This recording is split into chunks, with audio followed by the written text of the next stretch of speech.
What is the TPP, who supports it, and why does it matter? The Trans-Pacific Partnership is a trade deal between 12 Pacific Rim nations that make up 40% of the world's economy. It includes countries such as the US, Mexico, Japan, and Vietnam, while excluding countries such as China and Russia. Some consumer groups have referred to the TPP as NAFTA on steroids. The deal will set a new international standard for everything from food safety to employment to international property regulations.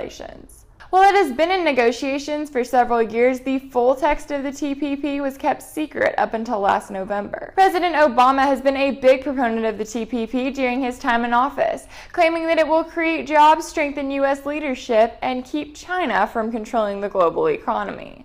Without this agreement, competitors that don't share our values, like China, will write the rules of the global economy.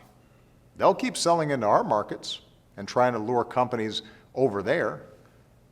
Meanwhile, they're going to keep their markets close to us. That's what's been going on for the last 20 years. So what do the 2016 presidential candidates think about this deal?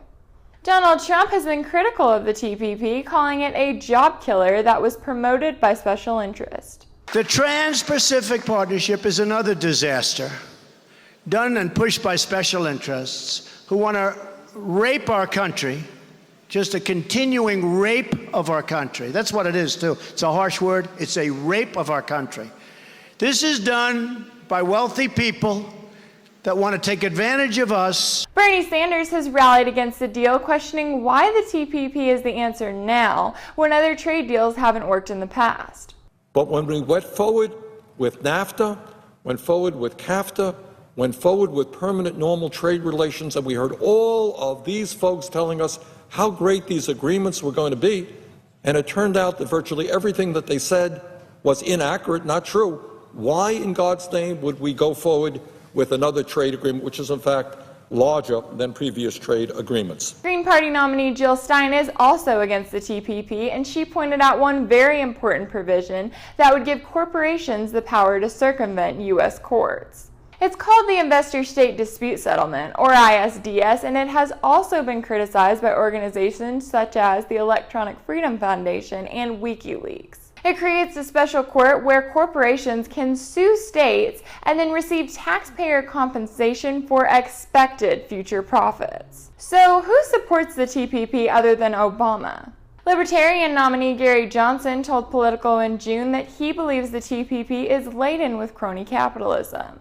He then added to his answer in July, telling CNN that from what he has heard, he would sign it. These trade agreements can be laden with crony capitalism, but based on people that have been advising me that I hold in very high esteem, I'm being told that the Trans-Pacific Partnership would in fact advance free trade, and so I would support that document. Then there's Hillary Clinton. She initially praised the TPP in 2012.